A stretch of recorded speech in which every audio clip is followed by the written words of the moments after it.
Hello friends, welcome back.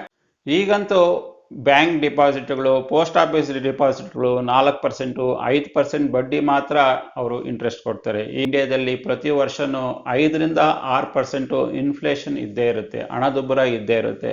ನಮ್ಮ ದೇಶದಲ್ಲಿ 5-6% inflation ಇದ್ದಾಗ ನೀವು ಜಸ್ಟ್ ಫಿಕ್ಸ್ಡ್ ಡಿಪಾಸಿಟ್ ಅಲ್ಲಿ ಹಣ ಇಟ್ಟು ಅದರಲ್ಲಿ ಇಂಟ್ರೆಸ್ಟ್ ಪಡಿತಾ ಇದ್ರೆ ಖಂಡಿತವಾಗಿ ನಿಮ್ಮ ಹಣ ಗ್ರೋ ಆಗೋದಿಲ್ಲ. ನಿಮ್ಮ ಹಣದ ಬೆಲೆ ಕಡಿಮೆ ಆಗ್ತಾ ಇರುತ್ತೆ. ನೀವು ಈ ವರ್ಷ 10 ರೂಪಾಯಿಗೆ ಏನು ಐಟಮ್ ತಗೊಳ್ತಾ ಇದ್ದೀರೋ ಮುಂದಿನ ವರ್ಷ ಅದೇ ಐಟಮ್ನ ನಾವು ಬ್ಯಾಂಕ್ ಡಿಪಾಸಿಟ್ ಅಲ್ಲಿ ಇಟ್ಬಿಟ್ಟು 1 ವರ್ಷ ಆಗೋದ್ಮೇಲೆ ಅದೇ ಪದಾರ್ಥ ನಾವು ತಗೊಳ್ಬೇಕು ಅಂದ್ರೆ ಖಂಡಿತವಾಗಿ ಆ ಹಣದಿಂದ ಆಗೋದಿಲ್ಲ. ನಾವು ಬುದ್ಧಿವಂತರಾಗಬೇಕು, ಒಳ್ಳೆ ರೀತಿ ಯೋಚನೆ ಮಾಡಬೇಕು, ನಮ್ಮ ಹಣನ ನಾವು ಗ್ರೋ ಮಾಡಬೇಕು. ನಾನು ನಿಮಗೆ ಈ ವಿಡಿಯೋದಲ್ಲಿ ಯಾವ ರೀತಿಯಲ್ಲಿ ನಿಮ್ಮ ಹಣನ ಇನ್ವೆಸ್ಟ್ಮೆಂಟ್ ಮಾಡಿದ್ರೆ ಅದು ಇನ್ಫ್ಲೇಷನ್ನ ಬೀಟ್ ಮಾಡುತ್ತೆ, ಹಣದುಬ್ಬರವನ್ನ ಬೀಟ್ ಮಾಡುತ್ತೆ, ಯಾವೆಲ್ಲ ಆಪ್ಷನ್ಗಳಿದೆ, ಯಾವ ರೀತಿಯ ಆಪ್ಷನ್ಗಳಲ್ಲಿ ನೀವು ಇನ್ವೆಸ್ಟ್ಮೆಂಟ್ ಮಾಡಬೇಕು ಅನ್ನೋದನ್ನ ಈಗ ನಿಮಗೆ ಡೀಟೇಲ್ ಆಗಿ ತಿಳಿಸ್ಕೊಡ್ತಾ ಇದ್ದೀನಿ.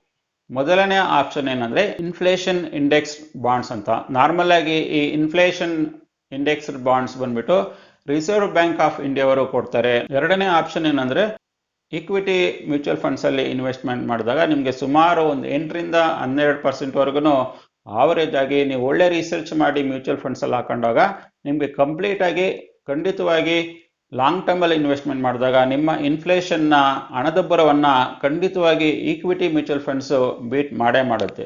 ಮೂರನೆಯ ಆಪ್ಷನ್ ಏನಂದ್ರೆ ನೀವು ಸ್ಟಾಕ್ ಮಾರ್ಕೆಟ್ ಅಲ್ಲಿ ಇನ್ವೆಸ್ಟ್ಮೆಂಟ್ ಮಾಡೋದು. ಒಳ್ಳೆ ಮ್ಯಾನೇಜ್ಮೆಂಟ್ ಇರೋ ಕಂಪ್ನಿ ಮೇಲೆ, ಒಳ್ಳೆ ಟ್ರಸ್ಟಬಲ್ ಕಂಪ್ನಿ ಮೇಲೆ ನೀವೇನಾದ್ರೂ ಲಾಂಗ್ ಟರ್ಮ್ ಅಲ್ಲಿ ಸ್ಟಾಕ್ ಅಲ್ಲಿ ಇನ್ವೆಸ್ಟ್ಮೆಂಟ್ ಮಾಡಿದಾಗ ಸ್ಟಾಕ್ಸ್ ಕೂಡ ನಿಮಗೆ ಇನ್ಫ್ಲೇಷನ್ನ, ಹಣದುಬ್ಬರವನ್ನ ಖಂಡಿತವಾಗಿ ಬೀಟ್ ಮಾಡುತ್ತೆ. ಮತ್ತೆ ನಾಲ್ಕನೆಯ ಆಪ್ಷನ್ ಯಾವುದು ಅಂದ್ರೆ ಇದು ತುಂಬಾ ಓಲ್ಡ್ ಆಪ್ಷನ್. ನಾರ್ಮಲ್ ಆಗಿ ಇಂಡಿಯಾದಲ್ಲಿ ಪ್ರತಿಯೊಬ್ಬರೂ ಕೂಡ ಈ ಆಪ್ಷನ್ ನ ತುಂಬಾ ಇಷ್ಟಪಡ್ತಾರೆ. ಆಪ್ಷನ್ ಏನಂದ್ರೆ ರಿಯಲ್ ಎಸ್ಟೇಟ್.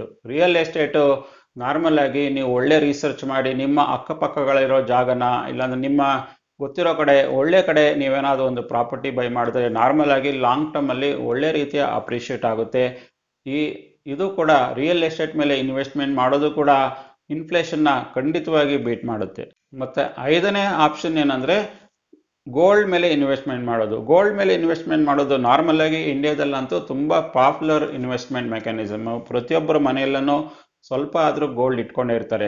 ಕಷ್ಟ ಕಾಲಕ್ಕೆ ಆಗ್ಬೇಕಂತ ಪ್ರತಿಯೊಬ್ಬರು ಒಂದಲ್ಲ ಒಂದು ವಿಷಯಕ್ಕೆ ಗೋಲ್ಡ್ನ ಬೈ ಮಾಡಿರ್ತಾರೆ. ನೀವೆಲ್ಲ ಗಮನಿಸಿರ್ಬೋದು, ನಾರ್ಮಲ್ ಆಗಿ ಸ್ಟಾಕ್ ಮಾರ್ಕೆಟ್ ಏನಾದರೂ ಕೆಳಗೆ ಬೀಳ್ತಾ ಇರ್ಬೇಕಾದಾಗ ಆಗ ಪ್ರತಿಯೊಬ್ಬರೂ ಸ್ಟಾಕ್ ಅಲ್ಲಿರೋ ಮನಿನೆಲ್ಲಾನು ಗೋಲ್ಡ್ ಮೇಲೆ ತಂದು ಹಾಕ್ತಾರೆ. ಆಗ ಗೋಲ್ಡ್ ವ್ಯಾಲ್ಯೂ ಜಾಸ್ತಿ ಆಗುತ್ತೆ. ನೀವು ಗೋಲ್ಡ್ನ ಲಾಂಗ್ ಟರ್ಮ್ ಅಲ್ಲಿ ಇನ್ವೆಸ್ಟ್ಮೆಂಟ್ ಮಾಡಿದಾಗ ಖಂಡಿತವಾಗಿ ಅದು ಕೂಡ ಇನ್ಫ್ಲೇಷನ್ನ ಬೀಟ್ ಮಾಡೇ ಮಾಡುತ್ತೆ. ಮತ್ತೆ ಗೋಲ್ಡ್ ಕೂಡ ತುಂಬಾ ಸೆಕ್ಯೂರ್ಡ್, ಸೇಫ್ ಇನ್ವೆಸ್ಟ್ಮೆಂಟ್ ಕೂಡ. ಮತ್ತೆ ಆರನೆಯ ಆಪ್ಷನ್ ನಿಮಗೆ ಯಾವ್ದಿರೋದಂದ್ರೆ ಡೆಬಿಟ್ ಫಂಡ್ಸ್ ಮೇಲೆ ಇನ್ವೆಸ್ಟ್ಮೆಂಟ್ ಮಾಡೋದು. ಡೆಬಿಟ್ ಫಂಡ್ಸ್ ಅಂದ ತಕ್ಷಣ ಗೌರ್ಮೆಂಟ್ ಬಾಂಡ್ಸ್ ಈ ತರ ಎಲ್ಲಾನು ಇನ್ವೆಸ್ಟ್ಮೆಂಟ್ ಮಾಡಿದಾಗ ನಾರ್ಮಲ್ ಆಗಿ ಗೌರ್ಮೆಂಟ್ ಅವರು ಇನ್ಫ್ಲೇಷನ್ಗೆ ಬೀಟ್ ಮಾಡೋ ಹಾಗೇನೆ ಅವರು ಇಂಟ್ರೆಸ್ಟ್ ರೇಟ್ ನ ಸೆಟ್ ಮಾಡಿರ್ತಾರೆ. ಆದ್ರಿಂದ ನೀವು ಈ ರೀತಿಯ ಗೌರ್ಮೆಂಟ್ ಬಾಂಡ್ಸ್ಗಳಲ್ಲೂ ಇನ್ವೆಸ್ಟ್ಮೆಂಟ್ ಮಾಡಿದಾಗ ನಿಮ್ಮ ಹಣ ಖಂಡಿತವಾಗಿ ಹಣದುಬ್ಬರವನ್ನ ಬೀಟ್ ಮಾಡೇ ಮಾಡುತ್ತೆ. ಆದ್ರಿಂದ ನೀವು ತುಂಬಾ ಕೇರ್ಫುಲ್ ಆಗಿ ಪ್ರತಿಯೊಂದನ್ನು ಅನಾಲಿಸಿಸ್ ಮಾಡಿ, ಪ್ರತಿಯೊಂದನ್ನು ಡೀಪ್ ಡೈವ್ ಮಾಡಿ, ಅದಾದ್ಮೇಲೆ ನಿಮ್ಮ ಹಣನ ಕ್ಯಾಲ್ಕುಲೇಟೆಡ್ ರಿಸ್ಕ್ ಅಲ್ಲಿ ನೀವು ಇನ್ವೆಸ್ಟ್ಮೆಂಟ್ ಮಾಡಿದಾಗ ನಿಮ್ಮ ಹಣ ಖಂಡಿತವಾಗಿ ಇನ್ಫ್ಲೇಷನ್ ಬೀಟ್ ಮಾಡುತ್ತೆ, ಹಣದುಬ್ಬರವನ್ನ ಖಂಡಿತವಾಗಿ ಬೀಟ್ ಮಾಡುತ್ತೆ ಅನ್ನೋದ್ರಲ್ಲಿ ಎರಡು ಮಾತಿಲ್ಲ ಅಂತ ಹೇಳುವ ಮೂಲಕ ಈ ವಿಡಿಯೋನ ಇಲ್ಲಿಗೆ ಮುಗಿಸ್ತಾ ಇದ್ದೀನಿ. ನಿಮಗೆ ಈ ವಿಡಿಯೋ ಇಷ್ಟ ಆಗಿದ್ರೆ ಖಂಡಿತವಾಗಿ ಲೈಕ್ ಮಾಡಿ. ಮತ್ತೆ ನೀವು ನಮ್ಮ ಸಕ್ಸಸ್ ಲೋಕ ಯೂಟ್ಯೂಬ್ ಚಾನಲ್ಗೆ ಇದುವರೆಗೂ ಸಬ್ಸ್ಕ್ರೈಬ್ ಮಾಡ್ಕೊಂಡಿಲ್ಲ ಅಂದ್ರೆ ಖಂಡಿತ ಸಬ್ಸ್ಕ್ರೈಬ್ ಮಾಡ್ಕೊಳ್ಳಿ. ಮತ್ತೆ ಬೆಲ್ ಐಕನ್ ಕ್ಲಿಕ್ ಮಾಡಿದ್ರೆ ನಮ್ಮ ಎಲ್ಲಾ ಮುಂದಿನ ವಿಡಿಯೋಗಳು ನಿಮಗೆ ಖಂಡಿತವಾಗಿ ಸಿಗುತ್ತೆ. ನಾವು ಸಿಗೋಣ ಮತ್ತೊಂದು ವಿಡಿಯೋದಲ್ಲಿ. ಅಲ್ಲಿವರೆಗೆ ಬಾಯ್.